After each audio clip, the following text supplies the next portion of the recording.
Astor Place with with filmmaker, director. He is the head of Dead Vision Productions. He's got a new film, BOXCUTTER, on the way in production right now. He also is the special effects makeup artist I use for all of my subway videos. Anytime you see me wearing makeup, you can blame this guy. It's Lucky Cerruti. What's going on? How are you? Thanks for having me. They buddy. can't. Hey, dude, I'm so excited to talk to you about, because like we hang out when you do my makeup, but we never. That's true. We never really like get into too much about like. Well, we talk about your films and stuff, but we never like. This is gonna be fun because it's not. I don't have to like sit still while you're like applying. Right. I don't have to poke and prod at you and tell you to not move. And yeah, I'm getting better with eye stuff though. That is true. That is Yeah. true. Maybe the next time we can. You think contacts? I think so. I mean, we'll see. All right. So okay, you make these. Let's try to go this way. Sure. You make these horror films, Yes, I do. and you've had a couple out already. You had what was it? Blink? No. Freak Freak. was my first feature. Yes. It's like a backwoods slasher kind of Friday the 13th vibes. Yeah. And then I wanted to do something completely different from that and kind of flex some different muscles. So we made an anthology, Uncle Sleezo's Toxic and Terrifying TV Hour. Yeah. That actor you had playing Mr. Sleezo Sure. is a fascinating man. He's one of, so I grew up in upstate New York, and I was doing a lot of theater up there, like from when I was a kid, and he is a theater actor, and I've worked with him a long time, Jordan Hornstein, and Oh wow. he's just, when I was writing the stuff for Uncle Sleezo, I was like, man, it'd be really cool if Jordan would want to do this. That's kind of how I write in order to make it fun for me. I kind of have to write with people's voices in my head. Yeah, that's a good way of doing it. Yeah, I would think, because then you can like kind of hear when you're reading it back how it's going to sound. totally. Right? Yeah, and writing is never really my favorite part of the process. It's kind of like isolating and lonely to me. Oh, really? Yeah, so I like to, in my own weird way, it's like having other people around. Oh, sure. If I like write in their voices, I'm Yeah. like, Oh, yeah. maybe they'll be, interested in doing it, and it just kind of makes it a little bit more dynamic and fun for me to think about it that way. So, but yeah, he was always at the top of the list. Now, what got you into making these horror films? Because it's not, that's not like a common thing, I would think, right? I mean, unless upstate New York's got like something in the water. I was just gonna say, especially where I'm from, it is Right. not a common thing. Right. I've just always kind of been drawn to it. Do you remember the first one you saw was? Well, it was, I don't remember what was exactly the first one, but my dad was a big fan and kind of grew up in the era of the black and white Universal monster movies, like sure. Frankenstein and Wolfman Sure. and all of that. So I watched those at a pretty early age. Those are, pretty unassuming, pretty palatable for younger people just kind of like getting in. Halloween was also really big in my house. That's a good one. Oh, not the movie. The Okay. holiday. That's So, great. just being around masks and decorations and stuff, I was always. So did your house have a ton of decorations outside, and like, were you the house that people would drive by and be like, oh, let's see the Cerruti house? When when I was young, my parents we have this, the main house, and then like kind of a shed to the side of it, and we're at a 5-way intersection, so a lot of traffic. A lot of traffic. Yeah. And in front of that shed that's to the side, they would always make a huge display with lights and fog and like moving animatronic stuff. I mean, that's so cool. It's pretty insane. So we made the local newspaper. Did you really? Oh yeah. Oh, it's yeah? so funny. I still have all of those clippings. That's so cool. My mom dug them up somehow. Did you guys ever have like run a haunted house or anything? We did a couple of years. Yeah. Really? Yeah. I don't know. I was always. What's so funny is that I think me making horror movies is kind of battling fear. I'm a very scared person. I've always been. I have a lot of fear just in life. Oh, a lot really? of things freak me out. I didn't know that. Yeah. So like textures or like stress or like very stress. It's textures. I don't know why. Some textures, to be fair. Yeah, my wife is afraid of certain textures, so I don't know. That's why that's where my brain went. They're freaky. But especially when I was, little, it was a lot of things. Loud noises freaked me out. Dude, loud noises were the worst. Totally. Like fire drills. Like when I knew there was gonna be a fire drill in school, I would like go home. Yeah. Yeah. And like fireworks. Yeah. Oh, thank you. Yeah. Thanks so much. Wow. You just got something. I did. But in being scared when they would set all this stuff up, it would freak me out. But I was drawn to it. Yeah. It was somehow it was I wanted. It's like you're overcoming your fear now, maybe. Exactly. And I think that's why I gravitated toward horror movies so much, is the power of the remote. I was like, I can turn this off if I need to. I liked that part of it. Oh, you had control. Yes, exactly. It was a control thing for sure. But yeah, a couple years we did they rented like a trailer and wove the haunted house through my garage for trick-or-treaters and stuff. Fun. It was crazy. They really went all out. They've since stopped. And they'll put up some decorations, but it wasn't like it used to be. Oh, I think it was man. mainly for my benefit because they knew I liked it. Oh, that's so cool though. that seems fun. Yeah, it was So, awesome. Was it only Halloween, or would you have a Christmas thing, or I do remember a few times that there was an attempt to do a Christmas sort of display, but it never really hit like Halloween did. Halloween's so fun. It's so awesome. Yeah. I'm a big Halloween guy to this day. I just the whole season, I really just get into it. Home Depot sells I think it's Home Depot. They sell those skeletons, those 12-foot skeletons. If I had a place to put it, I'd get it. I know, right? Yeah, I they're see those sometimes. incredible. Those are fun. Yeah. Those are fun, huh? Just giant skeletons. Yeah. Okay, so I want to talk about some horror films that I like. Okay. And I want to get your quick opinion I on love it. that. Okay. I love that. So Blair Witch Project. Yeah. Okay. We're starting. Is that not good? No. I might have I didn't see it when it came out. I was a little younger at the time that it came in. 99, I think, was when it was, Yeah. And if I had seen it on a blank VHS tape and I didn't know what it was and it would have worked for me. Oh yeah. Seeing it on the back end, this might be controversial. Oh boy. It didn't work so much for me. There are parts of it that I was like, oh yeah, this is amazing, and the atmosphere is great, and how it's shot is awesome. Yeah. I'm not a huge found footage guy. Okay.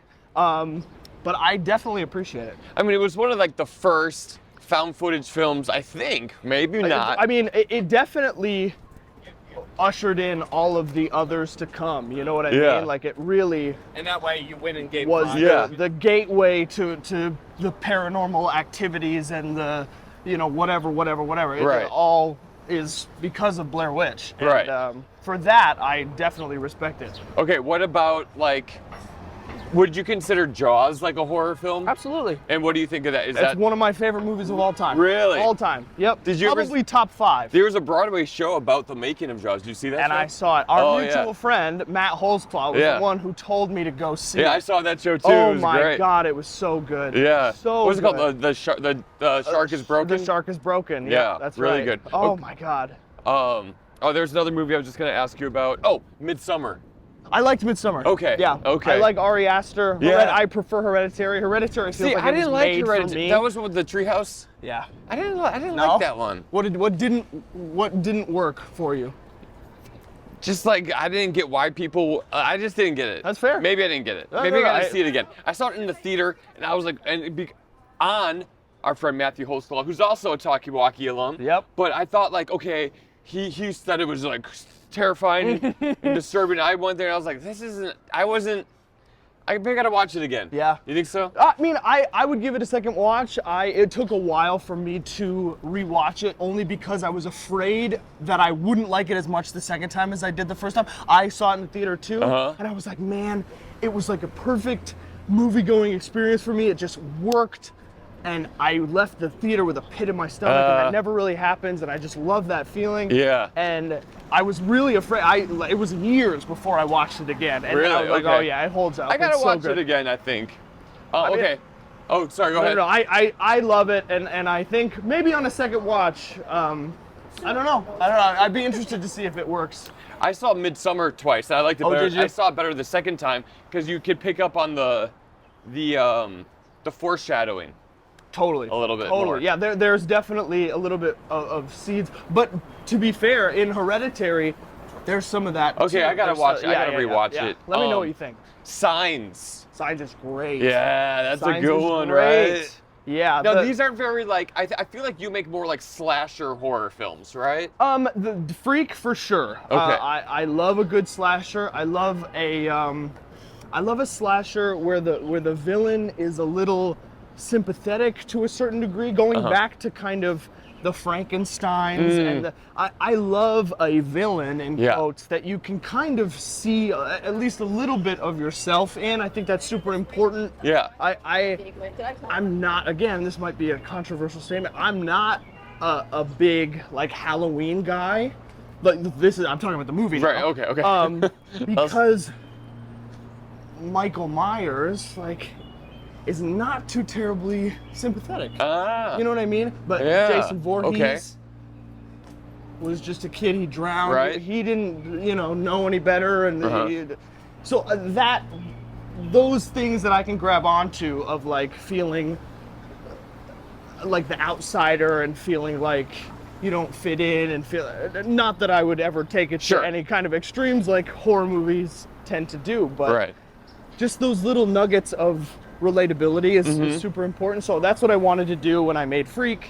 But other than that, I mean, BOXCUTTER, the new one that we're making now, is about as far from like a slasher as. So let's get into BOXCUTTER because it's about a family who's on their way to a funeral. Yep. They get into a fatal car accident. Yes. And then that's all I know. Yeah. So that's about all you would need to know going into it. Perfect.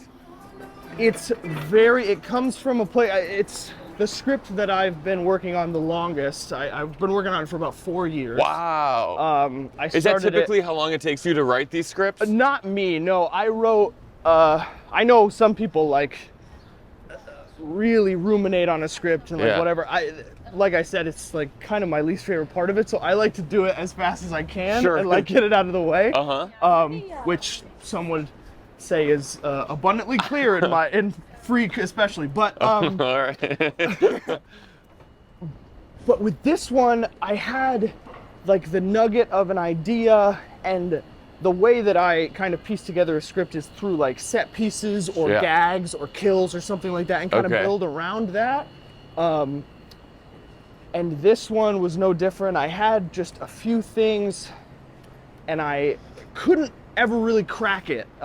It started, I was in a pretty dark place when I started writing it, so it was very angry. And it was really just like a dumping ground for all of my, dark thoughts. And I would just, and that's not a really healthy place for a creative outlet to, you know what I mean? Right, of course. So it was hard to kind of work it into something that was worth making. It was just this hateful little alien mess that I had created. So it sat around for a while, and I made both of my other movies in that time, and started to come around to it, and I was able to write when I was feeling better. Sometimes it's good to set, I think, something aside for a little bit and then come back to it in a couple, and just if you're in a mood, if you're in a funk, if you're in a rut. Definitely. And it definitely helps the process. Same with like jokes, I was gonna ask, do you find that sometimes you can't crack something and you'll leave it and then revisit it? Absolutely. It helps so much. Or just like riffing with a friend on it, and they can see something from a different perspective. Oh yeah, that you didn't think about. Totally. Well, it's funny.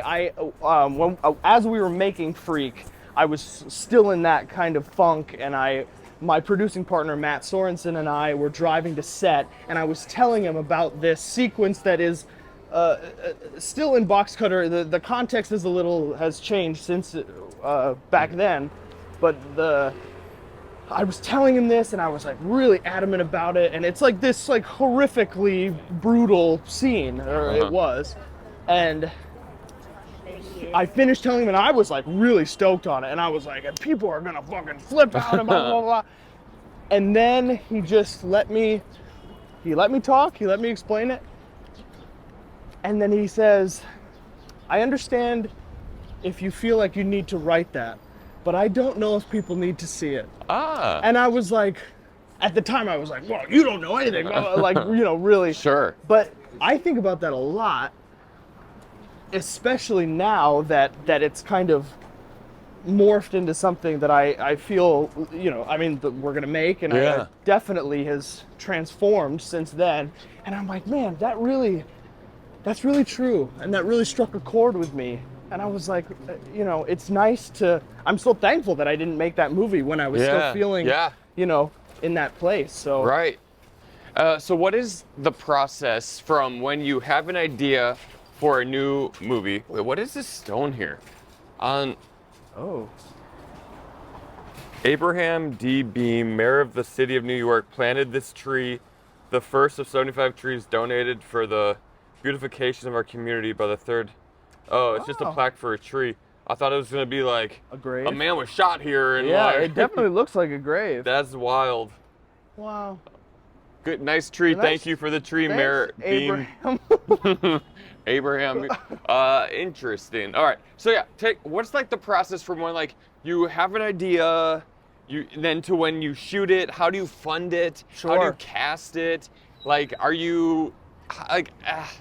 It's first of all, it sounds like such a daunting process. The whole thing. I have to have some kind of like self-loathing, right? Yes. What are those guys, those priests that like whip themselves because they think that you're like a Lord masochist? Yeah, exactly. That's the word I'm looking for. Because I mean, it's a completely insane undertaking to do.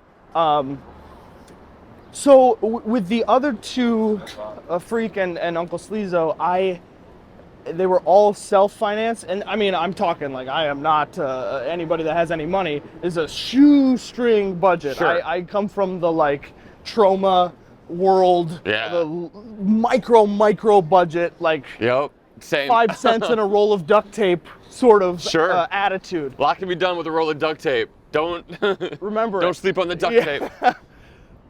But for this one, it's definitely the most ambitious project that I've undertaken, and I wanted it to be right. So for this, we did do an Indiegogo campaign to raise some of it.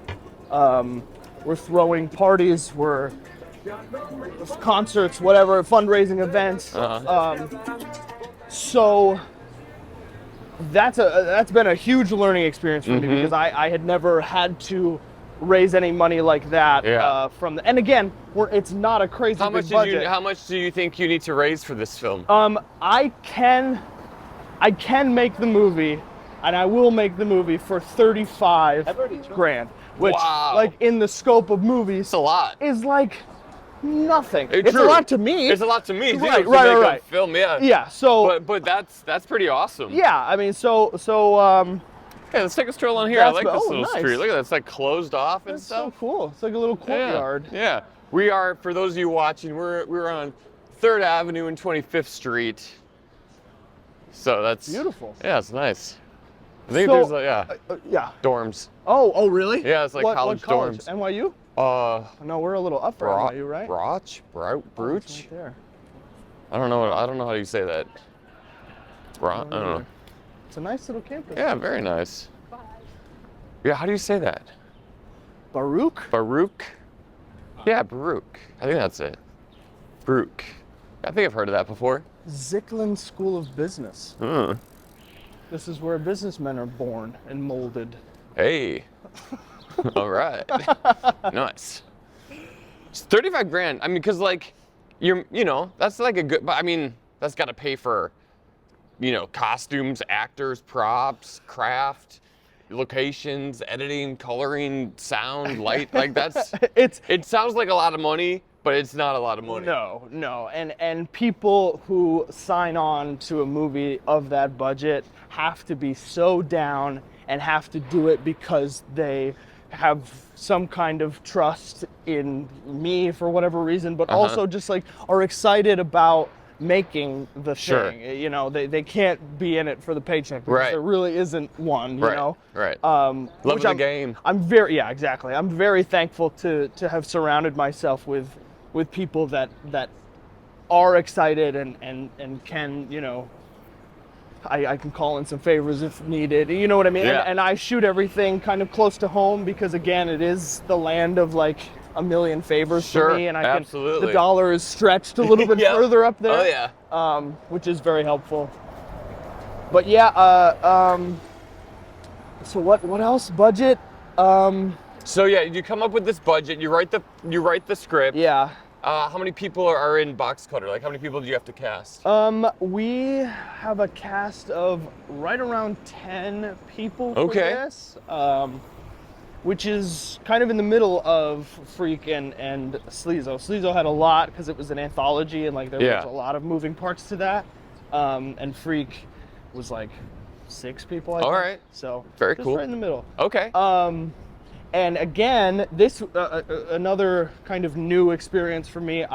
For the previous 2 features, I had just cast my friends because I was shooting at home, like upstate, and I knew a lot of people in the theater scene, so I was able to kind of be like, hey, would you want to do this? I know you're around, like, and that was great. Yeah. But for this, we put out a backstage. We like did the thing. We like put out a backstage call and that's like so cool. had auditions and like rented out a little studio in Midtown for callbacks and stuff. Like it felt like a it felt like a real thing, which was really cool. Oh, that's so cool. So yeah, this is a huge learning experience for me. BOXCUTTER has been, even so far, you know, and there's a lot more effects. There's a lot more like specific locations, you know. The Freak, it was just like woods, you know, and that was pretty easy to find. Sure. But for this one, like there's a whole diner that I need, and I was just actually upstate last week at the time that we're doing this, just kind of finalizing locations and stuff, and scouting a bit. Yeah, exactly. Wow. But everything seems to be in place. And so when do you go into production, like where you're actually on set? September. September. Then how many days will you be filming for, you think? About 3 weeks. Wow. Yeah, about 3 weeks. That's incredible. Which again, like, seems like it would be enough time, but it never is. You know, it's just like one of those things. You always feel like you want more time. Now, are you shooting on film or is this digital? No, this will be digital. Okay. I hope to one day mess around with that. I don't even know where to start with something like that. Unfortunately, it's becoming harder and harder, and fewer people are shooting with film, which is such a bummer. It costs so much money, and it's you know, you can only do a certain amount of takes and all that stuff. Exactly. No, this will be digital. We're like right now we're staffing crew and stuff like that. So that's super exciting also. And then you said like there are some special effects in this film. There are some How do you learn how to do like special effects on a budget? Well, it's a lot of finding stuff that you think would work, whether it be, I mean, I've used Halloween masks and like customize the mask and put it on a like a foam head that you get it like a wig. Foam head, you know? Sure, For like a severed head, I've done that. It's just a lot of using resources that you have available. You know? You just gotta be creative and totally. And if you sell it, I have found that if you commit to it and you sell it, people are usually forgiving of some maybe questionable effects. All right. I've definitely had my fair share of questionable effects in my movies, and you know, people, especially once you get into genre, like horror and stuff like that, people tend to forgive the cheesy effects to a certain degree. So that's very helpful when you're working with not a lot of budget. But we do, for BOXCUTTER, we do have a really, really great a special effects artist. Oh, sweet. Also named Marcus. Really? Yep. What a cool name. Yep, what a cool name. That's so fun. Yeah, he's out of Chicago. Okay. And he works constantly. Wow. And I was afraid he wasn't gonna be able to do it because he also runs a haunt, like in Illinois, like What a is big that? haunted house. Oh, haunted house. I gotcha. Yeah. And so I sent him the script, and it was like, we're shooting right at, haunted house season time. Right. And he got right back to me. He's like, hey, normally I would not take any jobs, but I really like this script and I really want to do it, which was really, really nice. That is cool. Yeah. That is cool. So I'm super stoked to have him, and he does great work. Oh, that's awesome. That's so cool. So then when you're done filming it, Yep. are you also the editor as well? Because I know you're directing it, you're writing it, you're directing it, you're producing it, you're casting it. I will edit it as well, most likely. Wow. Yeah, I've edited every other thing that I've so much work. Yeah, and I don't know if I'll do it for this one, but I've also scored my last 2 films as well. How did you do that? I went to college for music. Music has been a huge part of my life for a long time. So I love to do that. I love that. Yeah. That's so cool. I don't know if I can take that on for this one, but we'll see. Maybe that'll be there too. I don't know. That's incredible. Yeah, it's fun. Dang. So, okay, do you think $35,000 at least to make this film? Do you recoup that somehow? Like, are you able to make money off the films that you're making? That's the goal. For the other ones, we have. I'm a big physical media collector. Like, I like. Let's go. Let's take the left here. All right. I like buying Blu-rays. I like buying DVDs. Yeah. That's just a very horror community thing, Yes. VHS as well. Of course. VHS. Shout out VHS. Shout out VHS, for real. So we've done physical releases for the other 2 movies. And you can buy them at Forbidden Planet. Really? Yep, you can. You can buy your movies at Forbidden Planet? Yeah, buy Freak and Forbidden Planet. Yep. Wow. Yep. That's so cool. Yeah, it's wild. But for this one, I really want to try to do a more traditional, maybe even festival circuit. Whoa, and okay. get distribution from a company that has some money to put behind it. So recouping hasn't been historically happened for me, but I'm hoping for this one. This will be the first. Okay. Well, look, I invest money in my videos too, and there's not even basically a way for me to make money back. Sure.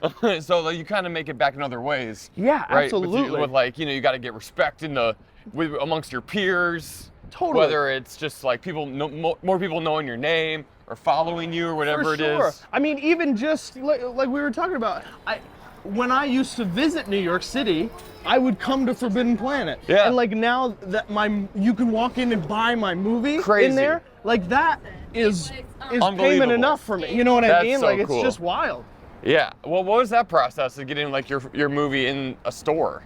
Well, it got picked up for distribution by a company called Wild Eye Releasing. They're out of New Jersey, actually. Wow. They do a lot of underground, really weird, really cool, gory movies. Sure. Freak is definitely, other than BOXCUTTER, I think, Freak is definitely the goriest movie that I've ever made. So I'm happy that it kind of found a home, and Wild Eye was very nice. I woke up one morning and they had put out a big press release for it, and wow. So it was really That's cool. so cool. And yeah, it's the DVD. You can get it in Walmart.com and Barnes and Noble and Nice. whatever. If you're that's legit. Lucky, that's pretty sweet. Yeah, man, it was cool. People shop at Walmart.com. Yeah. Yeah, I think so. All right, well, I think so. If you're out there, buy a Freak DVD. There you go. There you go. When I was in college, a friend of mine had turned me on to the Faces of Death DVDs. Awesome. Have you ever seen those? Of course, yeah. And at first it was I would put it in how you would watch a horror movie with the remote in your hand. Yeah. But then I realized it was mostly fake. Yeah, yeah, it is. Yeah. And I was like, oh, this is not as bad as I thought. That's the only way that I would be able to stomach those. I am not like a real gore violent. I really like. I'm kind of squeamish about blood in real life. Me too. I hate never it. used to be, but like within the last like 5 or 6 years, anytime I see blood, I have to cover my face. I just get can't deal with queasy. I it. can't really do it. So any of the like, and there are like those mixtapes out there that are like, this is real, and you know. But Faces of Death is mostly just like goofy. That's what I thought. Yeah. Yeah. All right, this guy's going. Oh, yeah. We can stay here. We can stay here. Yeah, I remember watching that and just having like a pit in my stomach. Yeah. And just because I didn't know it was fake when I was watching it, I was like, I don't want to watch people die. Well, they sell it for sure. I don't want to watch people get hurt. Like that goes against everything I'm about. Yes. But yeah, like part of something in me was like, no, you gotta see this. It's like when you're driving by a car accident. How old were you? Like 18 or 19 or something. Yeah. And but like I never grew up watching that stuff. Totally, and like, totally.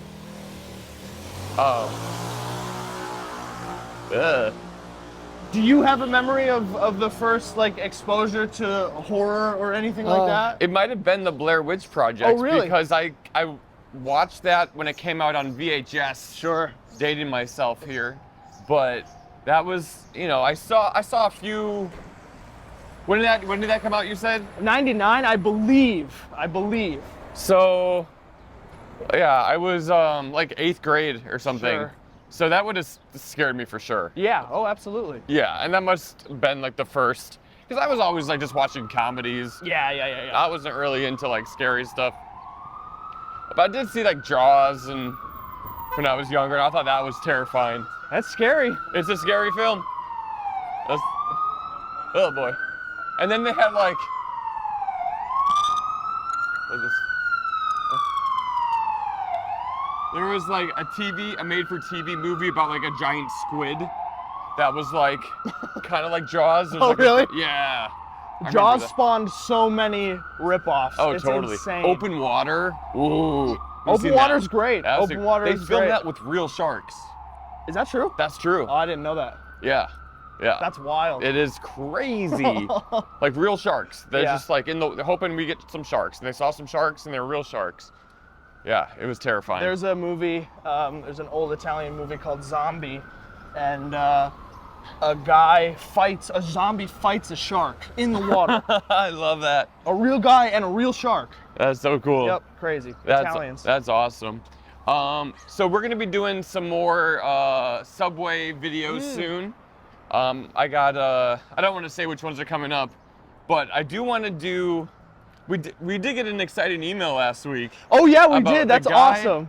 Have you seen the Satan on the Subway mask? The guy who made that mask messaged me, and I think he's gonna let me use some of his masks for free. I think. It seems like he wants to work together in some capacity. When you sent me the email, I was like, oh fuck, we didn't credit the guy, and like he's pissed. Oh no. But no, it was quite the opposite. Yeah, he and then he like reposted the video and it. Oh, he did? Yeah. Oh, cool. I said, hey, you can like he's like, no, I already did that. I was like, you can. I was like, oh, all right. Usually I get mad when people do that, but I'm like, hey man, it's your mask. I figure like, right. I did have to pay for it, so but Sure. But yeah, That it's was pretty cool. cool. Yeah, so we'll be doing more. Yeah. Yeah. It's so fun. I love doing it. I love that. It's fun because it's I never know what I'm gonna look like until it's done. Yeah. So it's hard for me to visualize. But I think the Totally. Satan turned out so well. The Satan looks great. The whole outfit came together. That we filmed that maybe a month ago, right? Wow. Maybe That's crazy. a month, 3 weeks ago. Yeah, something like that. And I still have red paint in my ear.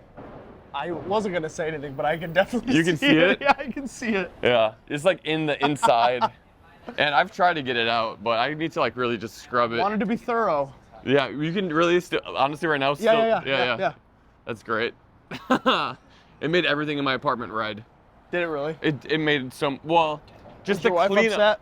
She wasn't upset because the video did well, but if the video didn't do good, she good.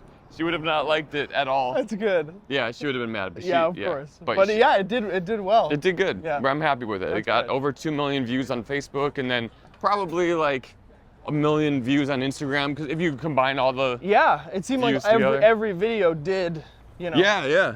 into the 100,000. So it was, And then people are comparing the Jesus on the subway to Satan. They're which like, I love. Jesus was better, Satan was better. Like, I'm like, they're different. It's hard to compare the two. It's literal like apples and oranges. It couldn't be more different, actually. Yeah, That's hilarious. But we have fun. We have fun. Yeah, we really do. And you've expanded my portfolio. I've done a Grinch, which I've never done. The zombie was so good. The zombie's awesome. That was the first one, and yeah, I'd never done a devil either, which was awesome. Cupid, that was fun. Yeah. Yeah, we do. We're not stopping. I can't wait. We're not stopping. I don't know what we're gonna do this year because I feel like I can't repeat.